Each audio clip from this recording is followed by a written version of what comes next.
السلام علیکم، best village vlog channel میں خوش آمدید میرے بھائیوں۔ کیا کریں، اتنی مہنگائی ہے، دیکھو بندہ تو بندہ، یہ کتے بھی بیچارے پریشان ہیں، کیا کریں، ان کو بھی سمجھ نہیں آتی اب کیا کریں۔ ہوئے میرے ربا، اتنی مہنگائی کے دور میں ہر چیز پریشان ہے، کیا کرے۔ یہ بھی سوچ رہا ہے کہ ادھر جاؤں کہ ادھر جاؤں، سمجھ نہیں آ رہی بھائی، اس حکومت نے پاگل کر دیا ہے، کوئی سمجھ نہیں آ رہی ہے کیا کرے۔ مہنگائی ہے، ہر طرف مہنگائی مہنگائی۔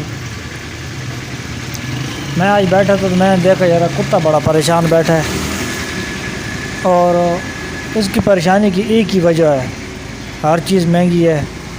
مرغا مہنگا ہو گیا ہے، اب ڈالتا ہے کوئی نہیں، اب اس طرح کھڑا جس طرح اب یہ جو ہے نا ابھی مرنے والا ہے۔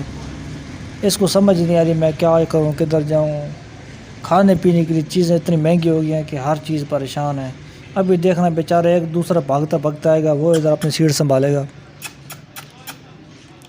تو بھائیو حال یہ ہے ملک کا کہ بے روزگاری عام ہے۔ او بھائی ہو گیا، یہ تو گیا، لے تو آ جا بھائی، تیری کمی ہے، تو بہ جا تھے آ کے۔ پہلے ایک بیچارہ جانا بھوکا نہ مر مر کے اگے چلا گیا، تو اتھے آ کے بہ جا۔ آیا میرے ربا بھائی، یہ سب سے اللہ حافظ۔ میں تو بڑا پریشان ہو گیا ہوں دیکھتے کہ حال کیا کریں۔ اللہ حافظ بھائی، اللہ حافظ۔